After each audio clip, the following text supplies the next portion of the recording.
اٹھتے ہوئے رفع دین والی روایت پر عمل کرتے ہیں تو بعض روایت پر عمل کرنا لازم آئے گا، بعض کو چھوڑنا لازم آئے گا۔ 2 رکعت سے کھڑے ہونے کے وقت بھی رفع دین ہے تو اس کو بھی چھوڑنا لازم آئے گا۔ تو صحیح روایت بخاری شریف کی عبداللہ بن عمر کی روایت میں سجدہ میں جاتے ہوئے، اٹھتے ہوئے، ہر اٹھتے ہر جھکتے ہوئے رفع دین کا ذکر، ان سب کو چھوڑنا لازم آئے گا۔ اس لیے جب چھوڑو تو سب کو چھوڑو، سمجھ میں آتا ہے؟ چھٹی وجہ ترجیح یہ ہے کہ جب روایتوں میں تعارض ہو، حضور صلی اللہ علیہ وسلم کی حدیث میں تعارض ہو، تو اس وقت صحابہ کو عمل کو دیکھنا چاہیے کہ صحابہ کا عمل کیا ہے۔ حضور صلی اللہ علیہ وسلم سے تو 2 طرح کی باتیں منقول ہیں، 2 طرح کا عمل منقول ہے۔ اب صحابہ جو آپ سے متصل ہیں انہوں نے کیا کن چیزوں پر عمل کیا ہے؟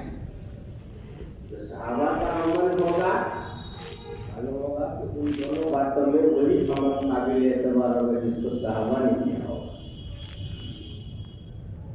کیونکہ ایک عمل کو صحابہ نے کر لیا دوسرا نہیں کیا تو اس کا مطلب یہ ہوگا کہ وہ عمل منسوخ، یا یہ ہوگا کہ وہ عمل جس کو صحابہ نے نہیں کیا دوسری بات پر عمل کیا تو وہ عمل حضور صلی اللہ علیہ وسلم کے ساتھ خاص ہوگا، یہ معمول کیا جاتا ہے، سمجھ گئے کہ؟ اب جب یہاں تعارض ہے رفع اور عدم رفع تو حضور صلی اللہ علیہ وسلم کی روایت میں، تو ہم نے صحابہ میں دیکھا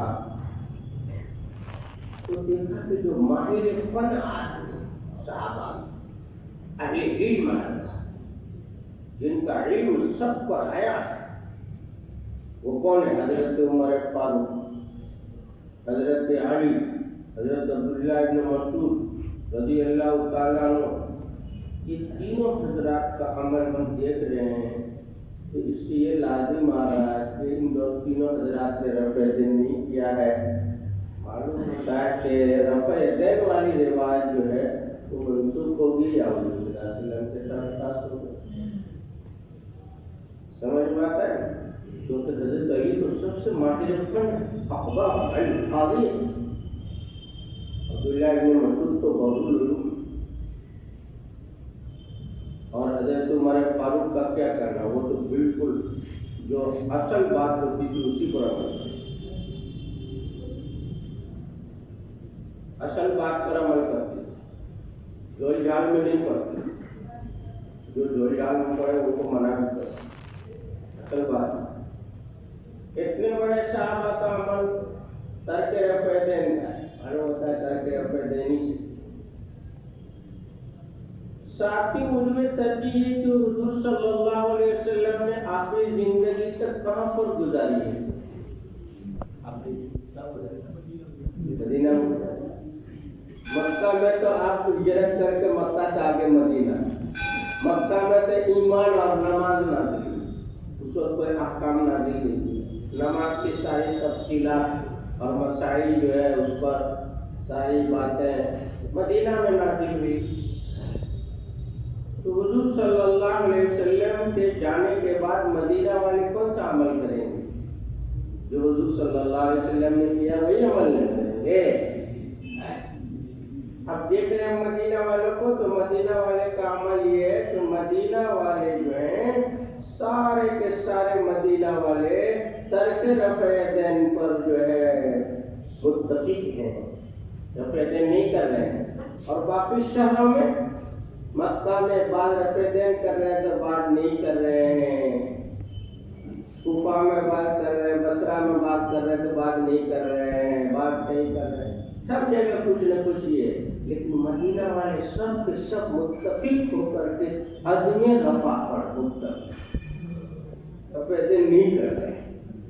معلوم ہوتا ہے کہ مدینہ والے نے تو حضور صلی اللہ علیہ وسلم کے بعد جو ہے وہی عمل اختیار کیا جس پر آپ دنیا سے گئے ہیں۔ 8ویں وجوہ ترجیح ہے کہ حنفیہ نے جو روایت پیش کی ہے اس میں سر فہرست روایت حضرت عبداللہ بن مسعود رضی اللہ تعالیٰ عنہ کی روایت، حضرت عبداللہ ابن مسعود رضی اللہ تعالیٰ عنہ کی جو روایت ہے، اس کی سند میں جتنے راوی ہیں سب کے سب فقیہ ہیں۔ یہ سند جو ہے مسلسل بھی فقہا حضرات سے جو ہے یہ سند موجود ہے، سمجھ بات ہے نا، فقہا حضرات سے۔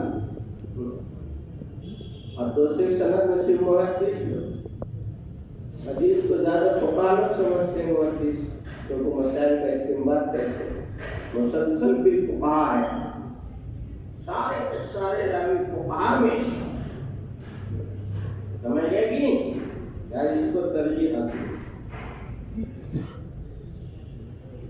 نبی وجوہی ترجیح یہ ہے کہ ہم دیکھتے ہیں نماز کے شروع سے لے کر آخر تک کی حالت کو، جس وقت معراج میں نماز فرض کی گئی اور اس کے بعد حضور صلی اللہ علیہ وسلم کی زندگی میں 20 سال تک ہم دیکھ رہے ہیں، 20 سال تک، تو نماز میں کیا ہوا ہے؟ تدریجاً حرکت سے سکون کی طرف جو ہے انتقال ہوا ہے۔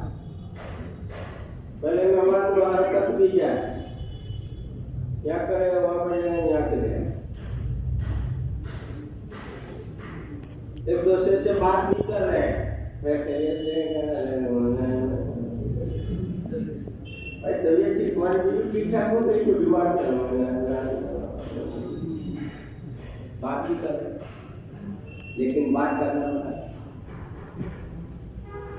پہلے کھانا پینا بھی جائے، کھا رہے نماز پڑھ رہے، بات کر رہے نماز پڑھ رہے، سلام وعلیکم السلام جواب بھی دے، یہ سب کچھ پہلے نماز میں سے۔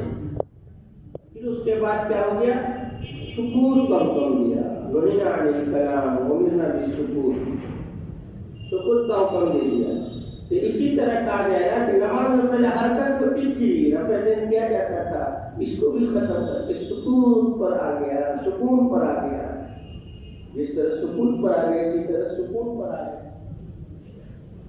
سمجھ گئے کہ نہیں سمجھ؟ ایسا نہیں ہوگا کہ پہلے رفع دین نہیں کرتے تھے بعد میں رفع دین کرنے، پہلے سکون بعد میں حرکت شروع ہے، ایسا نہیں۔ نماز میں دیکھ رہے ہر معاملے میں پہلے حرکت کی بات میں سکون، پہلے کلام کی سکون، یہاں پر بھی حرکت کے بعد سکون ہو جائے۔ سمجھ بات آ رہی ہے؟ باٹا لو ایک 10ویں جو ہے وجوہ ترجیح حضرت اقدس مولانا مفتی سعید احمد صاحب پالنپوری دامت برکات ملالیہ، شیخ الحدیث دارالدیوبند، وہ فرماتے ہیں، وہ کیا فرماتے ہیں کہ اصل میں بات یہ ہے کہ حضور صلی اللہ علیہ وسلم کا جو عمل تھا اخیر والا، وہ تو جمہور صحابہ کرتے تھے، آپ کے بعد بھی کرنے لگے، اس پر سب کر رہے ہیں، جو چیز معمول بیہا ہے اس پر دلیل کوئی نہیں مانگتا ہے۔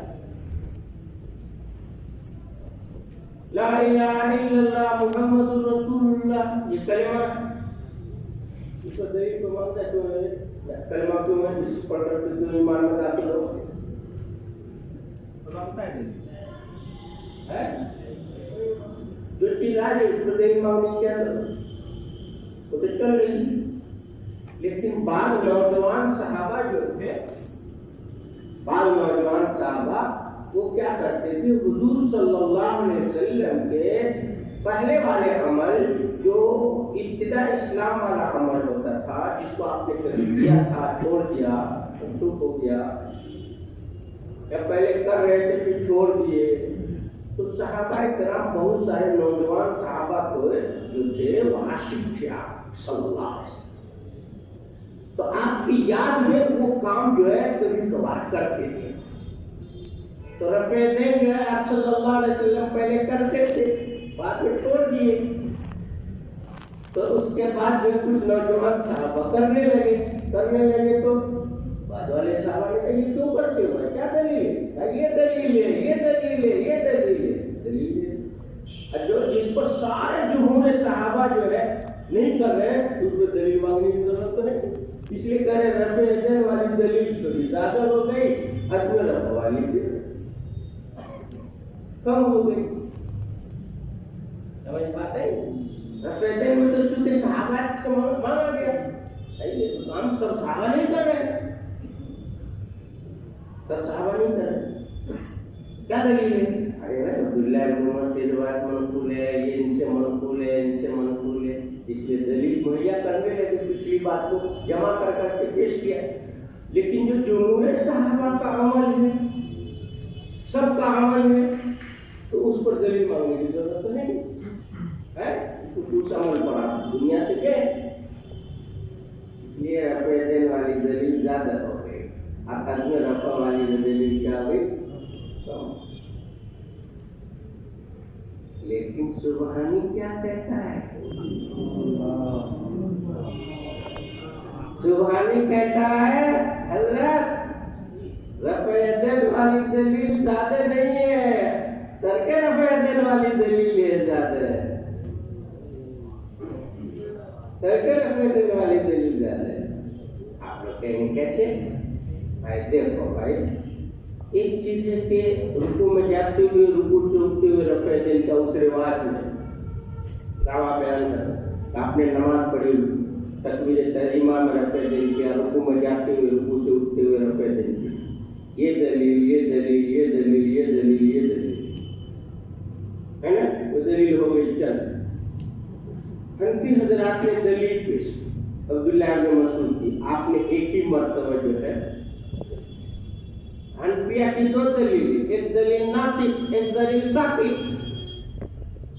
کیا دلیل ہے؟ دو دلیل، ایک دلیل ناطق، ایک دلیل ساقط. بہت سارے صحابہ جیسے عبداللہ ابن مسعود، دوسرے صحابہ ہم نے ابھی دلیل پیش کی، 4-5 دلیل پیش کی نا، وہ بیان کرتے کہ آپ نے ایک ہی مرتبہ رفع یدین کیا. یہ تو ناطق، آپ نے رفع یدین کیا صرف ایک مرتبہ، ہے نا. اس کے بعد رفع یدین لا یعود، رفع یدین کا ارادہ نہیں، یہ تو ناطق ہے، ایک ہی مرتبہ، یہ تو ناطق. اسی طریقے سے دوسری دلیل جو ساقط ہے کہ صحابہ روایت کر رہے ہیں، آپ صلی اللہ علیہ وسلم کی نماز کی کیفیت بیان کر رہے ہیں. کیا بیان کر رہے ہیں؟ کیفیت بیان. ابو داؤد میں بھی صفت صلاۃ کے تحت آپ پڑھے ہوں، تو بیان کر رہے ہیں کہ آپ نے تکبیر تحریمہ کیا، رفع یدین کیا، ثنا پڑھی، پھر اس کے بعد جو ہے سورہ فاتحہ پڑھے، پھر آمین کہے، پھر سورت ملائے، پھر رکوع میں گئے، پھر رکوع سے اٹھ کر سمع اللہ لمن حمدہ کہا، پھر دعا پڑھی، پھر سجدہ کیا، پھر یہ کیا، پھر وہ کیا. پوری نماز کی کیفیت کو بیان کر رہے ہیں. لیکن اس رواج میں رکوع میں جاتے ہوئے، رکوع سے اٹھتے ہوئے رفع یدین کا ذکر نہیں کر رہے ہیں. جب سب چیز کو ذکر کر رہے ہیں، آپ اس کے سلسلے میں خاموش ہیں، تو بتاؤ یہ دلیل ہوگی کہ نہیں ہوگی؟ اس ساقط والی رواج دلیل بنے گی کہ نہیں بنے گی؟ تو رفع یدین والی رواج ہے اتنی، اور عدم رفع والی رواج تو بہت ناطق ہے کہ ایک ہی مرتبہ رفع یدین کیا، ثم لا یعود، یا مرتن ایک مرتبہ رفع یدین کیا.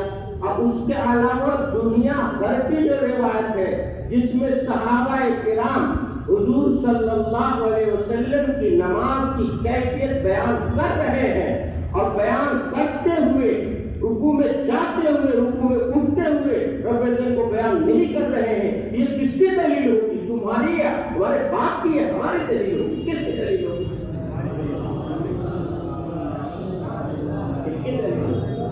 ہماری دلیل ہوگی کہ نہیں؟ اس لیے سبحانی نے کہا نہیں، ترک رفع یدین والی رواج زیادہ ہے،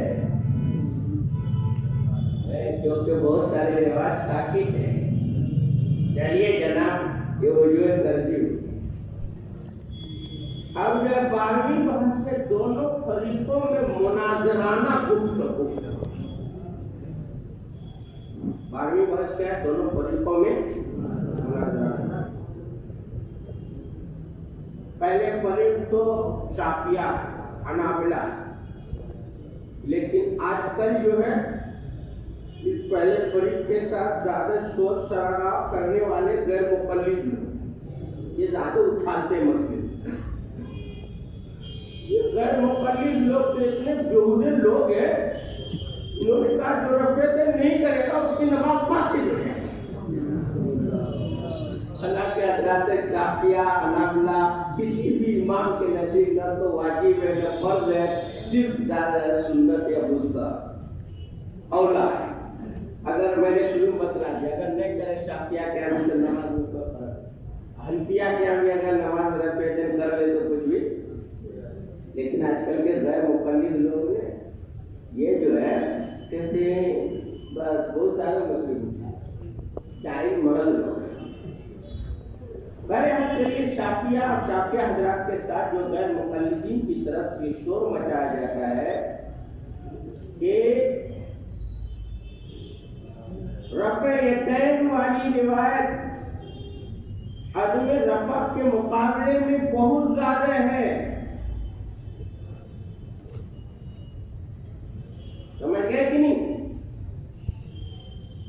انہوں نے یہ شروع مچایا تو ہم نے کیا کہا کہ نہیں، رفع یدین والی روایت زیادہ نہیں ہے، عدم رفع والی ترک رفع یدین والی روایت زیادہ ہے، جو کہ ایک روایت ناطق ہے اور ایک ساکت ہے۔ تو ناطق روایت کو دیکھا جائے تو رفع یدین کے مقابلے میں کم ہے، لیکن ساکت روایت کو رکھا جائے سامنے تو یہ کہا جائے گا کہ یہ سب ملا کر زیادہ ہو جائے گی۔ حضرت شیخ الہند رحمۃ اللہ علیہ نے بھی یہی بات بیان کی۔ بات سمجھ میں آئی؟ پوری کیسے بیان کر رہا ہے نماز رفع یدین کو نہیں بیان۔ دوسری بات یہ ہے شوافی اور غیر مقلد کی طرف سے کہا جاتا ہے کہ رفع یدین کی روایت معنن متواتر ہے۔ کیا ہے؟ معنن متواتر ہے۔ علامہ انور شاہ کشمیری نے جواب دیا، ابو الشذی نے جو ترمذی کے نیچے ہے، اور نیل الفرقدین نے جواب دیا ہے کہ رفع یدین کی روایت معنن متواتر ہے تو عدم رفع کی روایت عملاً متواتر ہے، یعنی ترک رفع کا تواتر بالتعامل ہے، عمل سے آ رہا ہے۔ جیسے عالم اسلامیہ کے دو بڑے بڑے مراکز ہیں، مدینہ اور کوفہ۔ میں نے کوفہ کی تفصیل بتلا دیا تھا کہ عبداللہ بن مسعود وہاں جا کر کے اور اتنی تعلیم و تربیت کی، ہر گلی میں انہوں نے قرآن اور حدیث کی تعلیم کو عام کر دیا۔ حضرت علی رضی اللہ تعالیٰ انہوں نے مرکز بنایا۔ حضرت علی نے فرمایا کہ اللہ تعالیٰ رحم فرماوے ابن ام عبد پر، یعنی حضرت عبداللہ بن مسعود کو، انہوں نے اس شخص کو تو علم سے بھر دیا، اس شخص کو تو دیکھیں مدینہ میں بھی بڑے بڑے محدثین فقہا ہیں اور کوفہ میں بھی بڑے بڑے محدثین فقہا ہیں، اور یہ دونوں کے دونوں شہر بلا استثناء کے عدم رفع کے اوپر پورے طور پر عامل ہیں، یعنی رفع یدین نہیں کر رہے۔ چنانچہ علامہ شبیر احمد عثمانی نے اپنی کتاب فتح الملہم کی شرح مسلم میں اور اسی طریقے سے تعلیق الممجد کے حوالے سے استذکار کے طور پر ذکر کیا ہے۔ محمد بن نصر مروزی کا قول پیش فرما رہے ہیں، لا نعلم مصرا من الامصار تركوا باجماعهم رفع اليدين عند الخفض والرفع الا اهل الكوفہ۔ کہہ رہے ہیں کہ میں نہیں جانتا ہوں شہروں میں سے کسی شہر کو جنہوں نے اجماعی طور پر رفع یدین کو جھکتے اٹھتے ہوئے چھوڑ دیا ہو سوائے کوفہ کے۔ یہ کوفہ والی چھوڑ سمجھ گئے کہ اور علامہ ابن حمام کیا فرماتے ہیں؟ علامہ ابن حمام جو ہے فرماتے ہیں صرف کوفہ کے ایک چھوٹے گاؤں میں قرطیسیہ ایک گاؤں کا نام تھا، چھوٹا سا گاؤں، اور اس چھوٹے سے گاؤں میں 600 صحابہ ہوتے اگلے ہی مانتا سمجھے، اور سارے کے سارے لوگ جو ہے وہاں پر جو ہے ترک رفع دین کو اختیار کر رہے ہیں۔ اسی طرح مدینہ کے صحابہ تابعین ترک رفع دین پر جو ہے مجتمع ہیں۔ علامہ ابن رشد مالکی نے بدایت المجتہد میں لکھا ہے کہ امام مالک نے مدینہ والے کے عمل کو دیکھ کر کے ہی رفع دین کو چھوڑ دیا، ترک رفع کا اختیار کیا۔ اسی طریقے سے تنزیہ بدائع حضرت عبداللہ ابن عباس رضی اللہ تعالیٰ عنہ سے روایت نقل کیا گیا ہے ان العشرة المبشرة الذين شهد لهم رسول الله صلى الله عليه وسلم بالجنة ما كانوا يرفعون أيديهم إلا عند الافتتاح أو كما قال۔ حضرت کہہ رہے ہیں کہ 10 مبشرہ جن کے متعلق حضور صلی اللہ علیہ وسلم نے جنت کا فیصلہ سنایا، یہ سب کے سارے 10 مبشرہ 10 صحابہ، بڑے بڑے صحابہ، یہ صرف نماز کے شروع ہی میں رفع دین کرتے اور باقی جگہ رفع دین نہیں۔ بات سمجھ میں نیز امام طحاوی نے جن صحابہ کے آثار ترک رفع کے سلسلے میں نقل کیے وہ سارے کے سارے صحابہ اکابر صحابہ، بڑے بڑے صحابہ، حضرت عمر فاروق ہیں، حضرت علی ہیں، حضرت عبداللہ بن مسعود ہیں، اور دوسرے صحابہ ہیں۔ یہ سب ترک رفع اور رفع دین کرنے والے صغیر صحابہ، چھوٹے چھوٹے صحابہ۔ عبداللہ ابن عمر جو روایت کرے اس کو کون سمجھ گئے کہ تو بڑوں کی بات زیادہ قبول ہوگی چھوٹوں کی۔ چلیے جناب، اب جو ہے 13ویں بحث ہے مولانا صاحب، کیا سمجھ پیچھے میں کچھ ضرورت ہے؟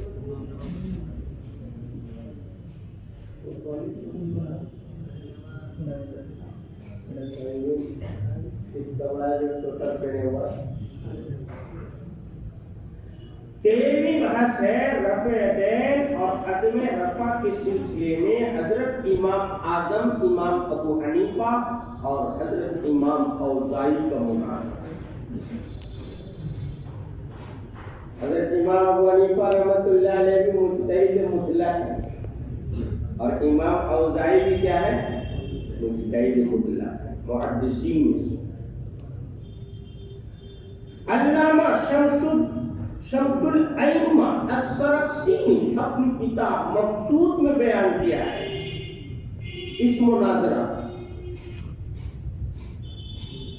علامہ ابن حمام نے اپنی کتاب فتح القدیر میں ان دونوں حضرات کے مناظرہ کو نقل کیا ہے۔ علامہ آرتی نے جامع المساند میں اس مناظرہ کو نقل کیا ہے۔ علامہ انور شاہ کشمیری نے معرفت السنن میں مناظرہ کو نقل کیا۔ سمجھ گئے کہ کیا مناظرہ ہو؟ ایک مرتبہ مکہ مکرمہ کے دارالحناکین مقام، دارالحناکین ایک جگہ ہے وہاں مکہ مکرمہ میں یہ دونوں حضرات کی ملاقات ہو۔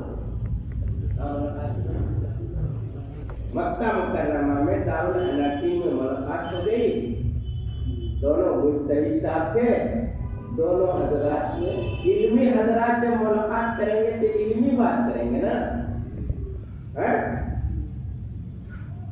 لکڑی والے جو لکڑی والے سے ملاقات کریں گے تو کون سی بات کریں گے؟ لکڑی کی بات کریں گے۔ کھیتی والے کھیتی سے بات کریں گے، کھیتی کی بات کریں گے۔ موبائل والے موبائل والے سے بات کریں گے، ملیں گے تو موبائل سے بات کریں گے۔ تو یہ دونوں مجتہدین مطلق بڑے علماء، ان دونوں کا دارالحناکین میں ملاقات ہو گئی اور وہ مسائل پر گفتگو چھڑ گیا۔ بہت سارے مسئلہ پر گفتگو ہوتے ہوئے رفع دین کا مسئلہ زیر بحث آ گیا۔ رفع دین کا مسئلہ زیر بات. حضرت امام اوزائی نے حضرت امام ابو حنیفہ سے پہلا سوال کیا. حضرت امام اوزائی نے حضرت امام حنیفہ سے پوچھا، سوال کیا، ما بالکم، ایک روایت میں ما بالکم بأہل العراق یا اہل العراق، یعنی اے عراق والو تمہیں کیا ہو گیا ہے؟ لا ترفعون ایدیکم فی الصلاۃ عند الرکوع وعند الرفع منه. امام اوزائی کہہ رہے ہیں امام حنیفہ کو، ما بالکم یا شیخ، یا فرمایا ما بالکم یا اہل العراق، اے عراق والے کیا ہو گیا تم کو؟ لا ترفعون ایدیکم فی الصلاۃ عند الرکوع وعند الرفع منه، رکوع میں جاتے ہوئے رکوع سے اٹھتے ہوئے آپ رفع دین کیوں نہیں کرتے نماز میں؟ کس نے سوال کیا؟ امام اوزائی امام حنیفہ سے. حضرت امام ابو حنیفہ رحمۃ اللہ علیہ نے فرمایا، جواب میں فرمایا، کیا فرمایا؟ لأجل أنه لم يصح عن رسول الله صلى الله عليه وسلم فيه شيء. ہم لوگ رفع دین اس لیے نہیں کرتے ہیں کہ حضور صلی اللہ علیہ وسلم سے اس سلسلے میں کچھ بھی صحیح طور پر ثابت نہیں ہے. رفع دین کے سلسلے میں حضور صلی اللہ علیہ وسلم سے کچھ بھی کیا ہے صحیح طور پر ثابت نہیں ہے. امام اوزائی نے کہا، امام اوزائی نے فرمایا کیف لا یصح وقد حدثني الزهري عن سالم عن ابيه ابن عمر رضی اللہ تعالی عن رسول اللہ صلی اللہ علیہ وسلم انه كان يرفع يديه اذا افتتح الصلاة عند الركوع وعند الرفع منه. آپ کیسے کہتے ہیں کہ رفع دین کی حدیث ثابت نہیں ہے؟ ہم سے زہری نے بیان کیا. یہ بات ہم سے بیان کیا کس نے؟ زہری، شمس الدین ابن شہاب. اور زہری سے بیان کیا سالم نے، حضرت عبداللہ بن عمر کے صاحبزادے نے.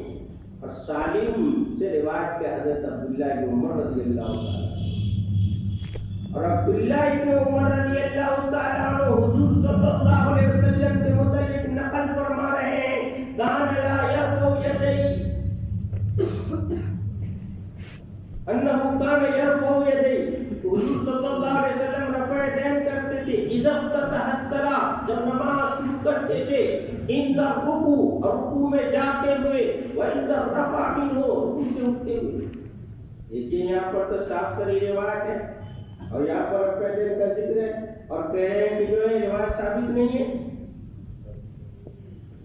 اس پر جو حضرت امام حنیفہ نے جواب فرمایا، حدثنا عمار عن ابراہیم عن علقمہ عن ابن مسعود ان رسول اللہ صلی اللہ علیہ وسلم كان لا يرفع يديه الا عند الافتتاح الصلاة ولا يعود شيء من ذلك. ایک ہم سے روایت بیان کیا ہے حماد نے ابراہیم سے، ابراہیم نے علقمہ سے، علقمہ نے عبداللہ بن مسعود سے، عبداللہ بن مسعود رسول اللہ صلی اللہ علیہ وسلم کو متعلق کہتے ہیں کہ صرف نماز کے شروع میں آپ نے رفع دین کیا، اس کے بعد پھر پوری نماز میں رفع دین کو نہیں پڑھا ہے. سمجھے؟ دونوں نے دونوں دلیل پیش کر دی. امام اوزائی نے عبداللہ بن عمر والی روایت پیش کر دی، امام حنیفہ نے عبداللہ بن مسعود رضی اللہ تعالیٰ عنہ والی روایت کی. اس پر جو ہے امام اوزائی نے اعتراض کیا امام حنیفہ کی روایت پر. وحدثک عن الزہری عن سالم عن ابیہ وتقول حدثنی حماد بن ابراہیم. ہم تو آپ سے زہری، سالم اور عبداللہ بن عمر سے تین واسطے سے روایت کر رہے ہیں، اور آپ تو روایت کر رہے ہیں کہ حماد نے اور ابراہیم نے اور علقمہ نے عبداللہ بن مسعود نے. گویا کہ امام اوزائی نے عالی سند کو لیا اسفل سند کے مقابلے میں کہ ہماری سند میں تو 2 ہی واسطے ہیں، زہری اور سالم کا صحابہ تک میں، اور آپ کی سند میں تو 3 واسطے ہیں، اور علو سند جو ہے سافل سند سے عالی سند، سافل سند سے زیادہ ہوتی ہے، لہذا ہماری سند زیادہ ہوگی۔ حضرت امام علی نے کہا واسطہ کم ہونے سے کیا ہوتا ہے؟ اگر واسطہ کم ہو اور دوسری سند میں واسطہ زیادہ ہو جائے، لیکن بڑے بڑے لوگ ہو تو چاہے واسطہ والی نہیں بات، بڑے لوگوں کا اس لیے امام حنیفہ نے فرمایا، حضرت امام حنیفہ نے فرمایا جواب دیتی ہوئی، کان حماد افقہ من الزہری وکان ابراہیم افقہ من سالم وعلقمہ لیس بدون ابن عمر فی الفقہ وإن كانت لابن عمر صحبة ولم فضل وعبد الله وعبد الله۔ جناب حماد فقیہ ہیں زہری سے، اور ابراہیم زیادہ فقیہ ہیں سالم سے، اور علقمہ عبداللہ بن عمر سے کم نہیں ہوتا۔ اگرچہ عبداللہ بن عمر کو صحبت حاصل ہے، صحابی ہیں، لیکن کیا ہے علقمہ فقہ میں ان سے کم نہیں، اور عبداللہ بن مسعود تو عبداللہ بن مسعود ہیں، وہ تو فقیہ امت ہے۔ اس بات کو سن کر کے علامہ اوزاعی جو امام اوزاعی خاموش ہو، امام حنیفہ جیت گئے۔ سمجھ گئے کہ نہیں سمجھ گئے؟ ارے بات سمجھ میں گئی؟ علقمہ جو تھے تابعی تھے، لیکن تابعی ہونے کے باوجود فقہ زیادہ جو ہے جانتے، حضرت امام حنیفہ نے علقمہ کو عبداللہ بن عمر سے کم نہیں قرار دیا۔ چنانچہ ابو ذبیان نے بیان فرمایا ہے، اسی طرح ابو نعیم نے حلیۃ الاولیاء میں بیان فرمایا ہے، بیان کیا لأي شيء كنت تأتي علقمہ وتدعو أصحاب النبي صلی اللہ علیہ وسلم۔ قابوس ابن ذبیان سے نقل کیا کہ انہوں نے اپنے والد سے پوچھا کہ حضرت والد صاحب یہ کیا بات ہے کہ آپ صحابی کے پاس لے جاتے ہیں اور علقمہ کے پاس جاتے ہیں؟ علقمہ تابعی ہے، صحابی سے پہلے استفادہ کرنا چاہیے۔ تو ان کے والد نے فرمایا رأيت أصحاب النبي صلى الله عليه وسلم يسألون علقمة ويستفتونه، میں نے تو حضور صلی اللہ علیہ وسلم کے صحابہ کو دیکھا جو علقمہ سے مسئلہ پوچھتے۔ اگر میں تابعی ہو کے تابعی کے پاس جاتا ہوں تو کیا شرم کی بات ہے، خود صحابی رسول ہو کر ایک تابعی سے مسئلہ۔ علقمہ بہت زیادہ فقیہ ہے، اس لیے جو ہے فقہ کے اعتبار سے ان کی سند معتبر ہے، امام حنیفہ رحمۃ اللہ علیہ والی سند اور ان کے واسطے والی کم ہے، لیکن فقہ والی سند جو ہے وہ زیادہ بہتر ہوتی ہے۔ وہ وہاں میں ان کے علاوہ وہ افقہ ہو، میں نے شروع میں بتلایا نا کہ بسا اوقات شاگرد استاد سے بڑھ جاتا ہے۔ صحابی نے روایت بیان کیا لیکن صحابہ نے اتنا مطلب نہیں سمجھا جتنا بعد میں تابعین نے سمجھا، سمجھے؟ تو فقہ کے اعتبار سے مناظرہ جیت ہے۔ اب اس کے بعد 14ویں بحث ہے رفع دین کی سلسلے میں بعض اکابر علماء کی رائے کیا ہے۔ سب سے پہلے امام ربانی حضرت مولانا رشید احمد گنگوہی رحمۃ اللہ علیہ، حضرت مولانا رشید احمد گنگوہی رحمۃ اللہ علیہ، حضرت امام ربانی مولانا رشید احمد گنگوہی رحمۃ اللہ علیہ نے فرمایا کہ حضور صلی اللہ علیہ وسلم کی دنیا سے رحلت فرما جانے کے بعد جن صحابہ نے رفع دین کیا وہ بظاہر استصحاب حال سے کام لیا۔ استصحاب حال کا مطلب یعنی انہوں نے جو ہے حضور صلی اللہ علیہ وسلم کے بعد عمل کرتے رہے، اور جو حضرات کر کے رہے انہوں نے استصحاب حال پر عمل نہیں کیا، کیونکہ رفع دین کی روایت بہت مشہور تھی، بلکہ اس علم کی بنیاد ایک ذاتی علم کی وجہ سے تھی، اور ان کو مزید ایک علم حاصل تھا۔ تو حضور صلی اللہ علیہ وسلم نے اخیر عمر میں رفع دین کو چھوڑ دیا تھا، اس لیے ان صحابہ نے رفع دین کو نہیں کیا۔ سمجھے؟ اب قائلین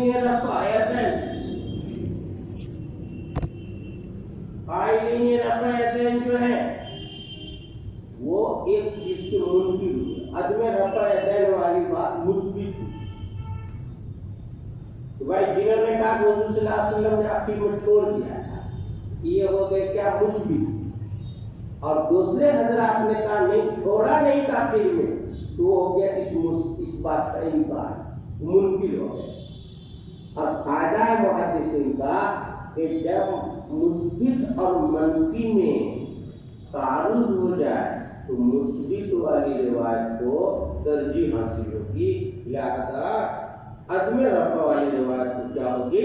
ترجیح حاصل ہوگی۔ سمجھ گئے؟ حضرت مولانا خلیل احمد سہارنپوری رحمۃ اللہ علیہ نے کیا فرمایا؟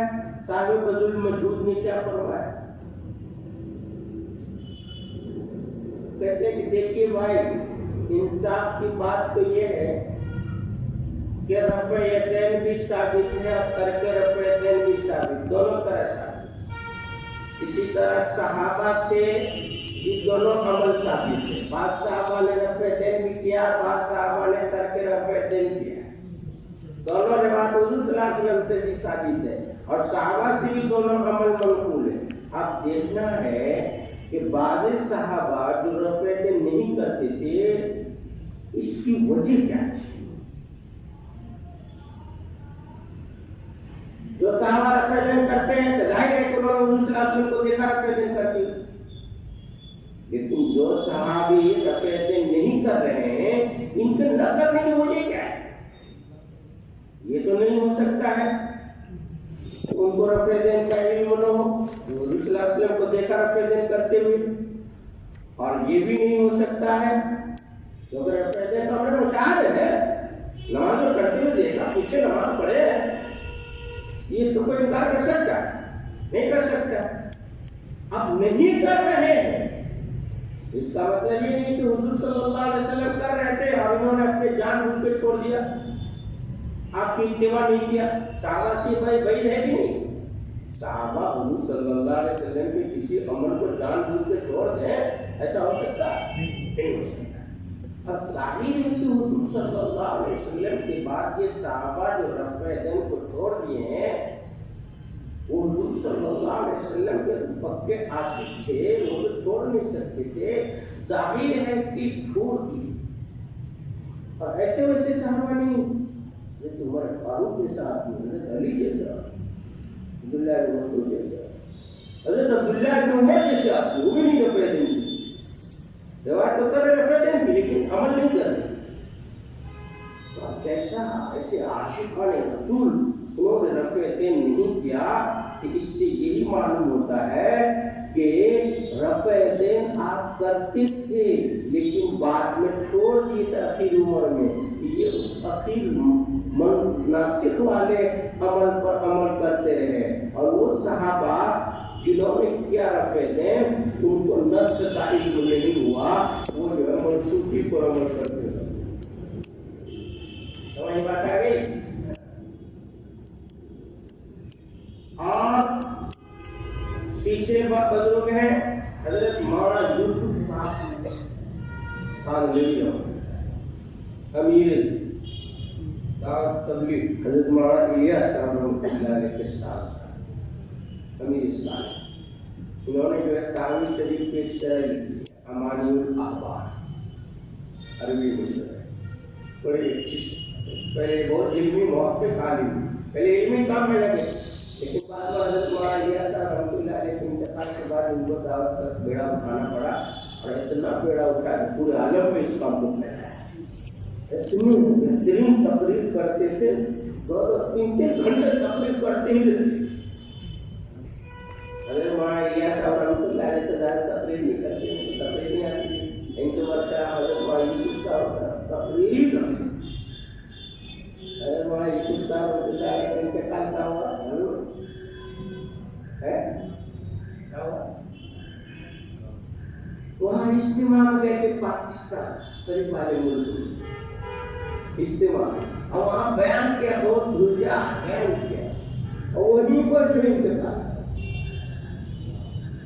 اور وہاں پہ پھر ان کو لایا گیا نظام الدین، وہاں سے بہت محقق آئے۔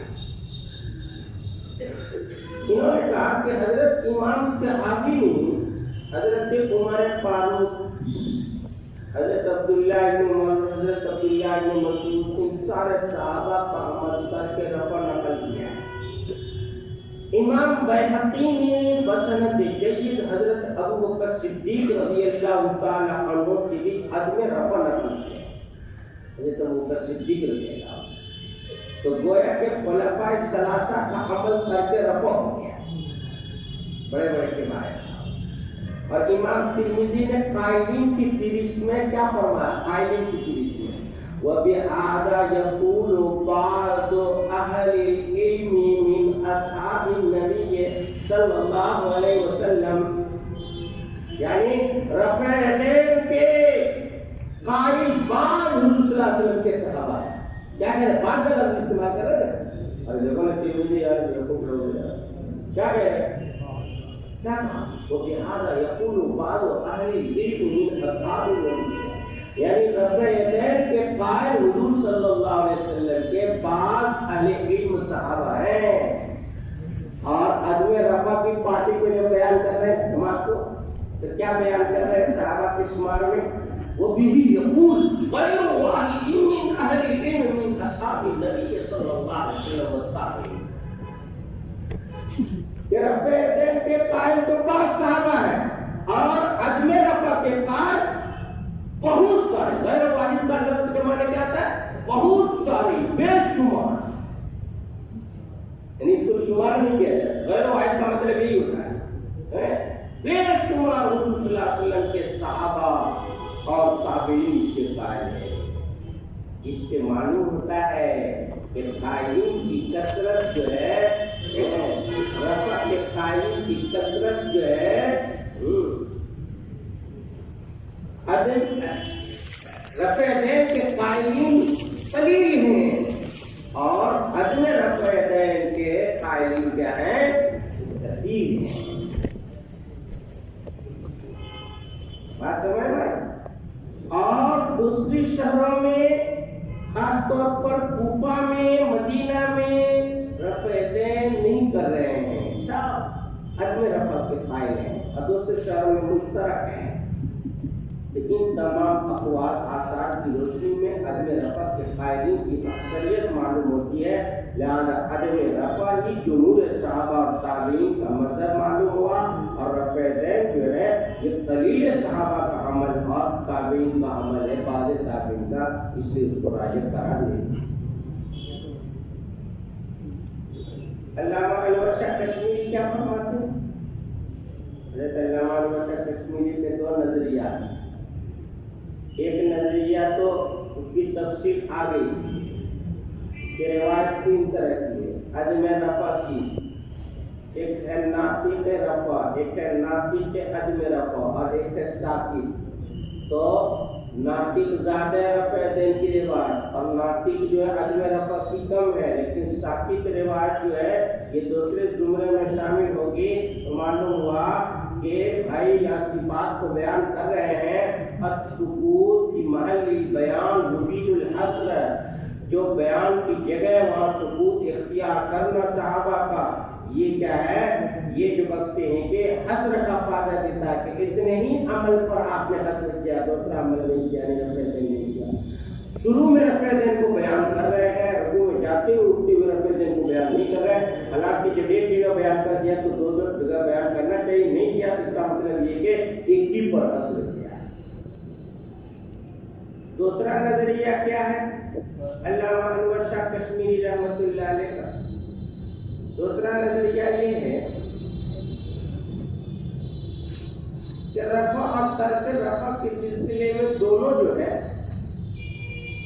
دونوں طرح کی روایت حضور صلی اللہ علیہ وسلم صحابہ کرام سے بالتواتر ثابت ہے، دونوں تواتر کے ساتھ ساتھ۔ رفع دین کا تواتر عملاً ہے اور اسناداً ہے، اور عدم رفع کا تواتر عملاً ہے اور طبقتاً ہے، دونوں طرح سے۔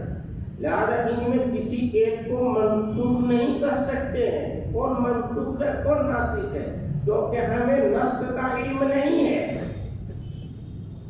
ہم دیکھ رہے ہیں رفع دین کی روایت بھی بہت ہے اور ترک رفع کی بھی۔ رفع دین کی روایت جو ہے یہ بھی متواتر ہے دو اعتبار سے، عملاً اور اسناداً، اور ترک رفع کی روایت بھی متواتر ہے عملاً اور جو کہتے ہیں کہ طبقتاً، دونوں طرح سے بھی۔ لہذا جب دونوں پارٹی میں مضبوطی ہے، دونوں طرح کی روایت میں مضبوطی ہے، تو ہم کیسے کہہ دیں گے بغیر علم کے کہ ایک روایت جو ہے وہ کیا منسوخ ہے، دوسری روایت ناسخ ہے؟ کیونکہ ہمارے پاس کبھی میں نہیں نسخ کا کہیں صریح تو آیا نہیں ہے کہ پہلے تھا بعد میں نہیں ہوا، کہیں پر بھی روایت میں نسخ کا علم نہیں ہوا۔ اگر نسخ کا اشارہ بھی ملتا، نسخ کا علم ہوتا، آنکھ موت کر دیتے منسوخ، لیکن ہم کیسے کہہ سکتے منسوخ؟ نہیں کہہ سکتے۔ لہذا اب دونوں طرح کی روایت ہے، تو روایت کو دیکھنے کے بعد جو ہے ہم نے یہ فیصلہ لیا کہ رفع دین بھی جائز ہے اور عدم رفع دین بھی جائز ہے۔ ہاتھ کو اٹھا لے نماز میں تو بھی جائز ہے اور نہ اٹھاوے تو بھی جائز ہے، جائز دونوں ہے۔ صرف اولا خلاف اولا کا اختلاف ہو گیا، حنفیہ کے عدم رفع اولا قرار دے دیا اور شافعیہ کے رفع دین اولا قرار دے دیا۔ جواز اور عدم جواز کا کوئی اختلاف نہیں ہے، کراہت اور عدم کراہت کا کوئی اختلاف نہیں ہے کہ حنفیہ کیا رفع دین کرنا مکروہ ہوا، شافعیہ کیا نہ کرنا مکروہ ہوا، ایسا کچھ نہیں۔ اولا بہتر یہ کہ کرے اور بہتر یہ کہ نہ کرے۔ شافعیہ لوگ کہتے بہتر کرے، حنفیہ لوگ کیا کہتے بہتر ہے کہ نہ کرے۔ کہہ رہے ہیں کہ یہ باتیں مجھے ابو بکر جساس کے کلام میں ملا ہے، یہ بات جو ابو بکر جساس کے کلام میں یہ بات ملی ہے، سمجھے؟ امام کرخی جیسے ائمہ ان کے تلامذہ میں سے ہیں اور اونچے طبقے کے لوگ ہیں، ان کا مرتبہ سارے منیا سارے بدائے سے کم نہیں اونچا ہے، جنہوں نے رفع دین کو مکروہ قرار دے دیا سارے منیا سارے بدائے نے۔ حالانکہ وہ جساس نے کیا کہا صرف اولا خلاف اولا ہے۔ شاہ صاحب فرماتے ہیں جب مجھے یہ بات جو ہے وہ جساس کے کلام سے مل گئی کہ وہ صرف اولا اور خلاف اولا کا فرق ہے، تو رفع دین اور عدم رفع دین کی روایت کا بوجھ ہمارے دل سے اتر گیا، ہم نے کہہ دیا اللہ بول دیا دونوں جائز، دونوں پر۔ لیکن حنفیہ کے اپنے اجتہاد کے مطابق بہتر ہے نہ کرے، شافعیہ اپنے اجتہاد کے مطابق بہتر ہے کہ کرے۔ لیکن اگر کوئی الٹا کر دیا تو کوئی غلط کی بات نہیں ہے، دماغ سے کوئی ختم ہو گیا۔ جب ختم ہو گیا تو روایت رفع دین کی بحث بھی ختم ہو گئی۔ سمجھ میں آیا کہ نہیں آیا؟